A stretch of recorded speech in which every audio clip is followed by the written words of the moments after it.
অর্থাৎ যতটা বোঝা যাচ্ছে শরীরের প্রায় নিম্নাংশটা পুড়ে গেছে। কত শতাংশ পুড়েছে, কি অবস্থায় রয়েছেন আহত এই ব্যক্তি জানাবেন আমাদের প্রতিনিধি। আমাদের সঙ্গে রয়েছেন জিলম করঞ্জাই। জিলম, জানাও। একদমই আরজিকর মেডিকেল কলেজ হাসপাতালে বার্ন ওয়ার্ডে এই মুহূর্তে চিকিৎসাধীন রয়েছেন ওই ব্যক্তি, এবং যেটা জানা যাচ্ছে হাসপাতাল সূত্রে যে তার 30% বার্ন নিয়ে তাকে ভর্তি করা হলেও পরবর্তীকালে তার ড্রেসিং করা হয় এবং ট্রমা কেয়ার থেকে তাকে এই মুহূর্তে এই বিসিআই অ্যানেক্স বিল্ডিং যে আছে এখানে ক্যাজুয়ালিটি ব্লকে, সেখানে ফার্স্ট ফ্লোরে তিনি রয়েছেন। চিকিৎসকরা তাকে ড্রেসিং করার পাশাপাশি যাতে ইনফেকশন না হয় সেটার চেষ্টা করছেন। অত্যন্ত দুর্বল আছেন এবং তার শ্বশুরমশাই আমাদের সঙ্গে রয়েছেন শিবু দাস, তার সঙ্গে কথা বলবো। আপনি তো ওয়ার্ডে গেছিলেন, কেমন অবস্থা দেখলেন? ভালো আছে কি? না, সেরকম ভালো দেখছি না। কথা বলছে, কথা সামান্য বলছে, সেরকম ওরা জোরে বলতে পারছে না, প্রচণ্ড কষ্ট পাচ্ছে। অবস্থা মোটামুটি যা পুড়েছে অবস্থা খুবই খারাপের দিকে আছে। দেখে কি মনে হচ্ছে? খুব খারাপ? খুব খারাপ দেখলাম। এইবার যে ঘটনাটা ঘটেছে, যেটা বলছিলেন যে কি ঘটেছিল, আপনার কাছে কেমন লাগছে? যে মানে এরকম ঘটনা আপনি বলছিলেন তো যে রসিকতা করে করেছে। হ্যাঁ, এটা তো রসিকতা করেছে, এটা তো করা ঠিক না। সকালবেলা এরকম ভোরবেলা পায়চারা করতে গেছিল, শালাবাবুরা জামাইবুরা পাড়ার ছেলেরা ইয়ার্কি পাজলামি করে এরকম খোল জাপটা করে সেই মোটর বাইকের থেকে পাইপ দিয়ে পেট্রোল এরকম তুলে এরকম বার করে এরকম গায়ে ছিটিয়ে দিয়ে তারপর দেশলাই কাটি মেরে দিয়েছে। যার কারণেই এরকম পুরো ঝলসে গেছে। হ্যাঁ, জায়গাটা বেশি পুড়ে গেছে, বেশি পুড়ে গেছে পেছনে ওই পাছার দিক থেকে একদম, আর থাই ফাই গিলো, হাতের এই সাইড গিলো, প্রচণ্ডভাবেই পুড়ে গেছে। সেই দৃশ্য দেখবার মতন নয়। আপনি কি মনে করছেন যে এরকম ঘটনা যারা করেছে তারা কি এরকম বারবার করে?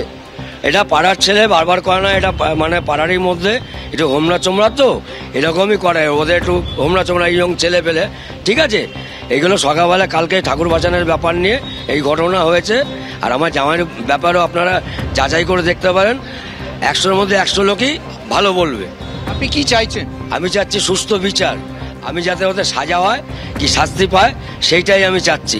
একদম সঠিক বিচারের চাইছে তারা, অর্থাৎ পরিবার। কিন্তু ওই জখম ব্যক্তি শুনলেন আপনারা কতটা সংকটজনক অবস্থায় এই মুহূর্তে হাসপাতালে চিকিৎসাধীন।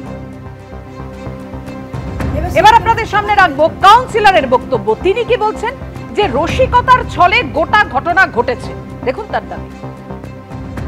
এরা একসাথে সব পুজো করেছে, রাত্রিবেলা সব ভাসান দিয়ে ফেরার পথে বাইকের কাঠ আমি শুনেছি ভোর 4টে 4:30 নাগাদ কার তেল শেষ হয়ে গেছে। এক বাইক থেকে আরেক বাইকে তেল ভরতে গিয়ে সব সিগারেট খাচ্ছিল, সবাই মদ্যপ অবস্থায় ছিল কলোনিতে। তারপর ওই বাইকে ছিটে গিয়ে তার পিঠে পেট্রোল হলে একটুখানি সিগারেটের ধোয়াতেই পেট্রোল লেগে যায়, তার পিঠটা পুড়ে গেছে। সে আরজিকরে আমি শুনেছি ট্রমা কেয়ারে ভর্তি আছে, এখন ভালো আছে। এই নিয়ে রাজনৈতিক রং লাগানোর চেষ্টা করা হচ্ছে সবসময়। কোনো না কোনো কালকনাথ কলোনির গোটা কলোনিটাই তো তৃণমূলের সবাই সমর্থক। এই আমাদের ওনার যে রঞ্জিত কর্মকারের যে শ্বশুর শিবুদা, সে সবসময় আমার সাথে থাকে, আমাদের দলের পোস্টার মারে, আমাদের সাথে থাকে। এবং কলোনির ছেলেরা সাধারণত সবাই তৃণমূলের ছত্রছায়ায় থাকে বা তৃণমূল সংগঠন করে। এখানে তো রাজনীতির কোনো রং নেই, এখানে পাড়ার পুজোর ব্যাপার।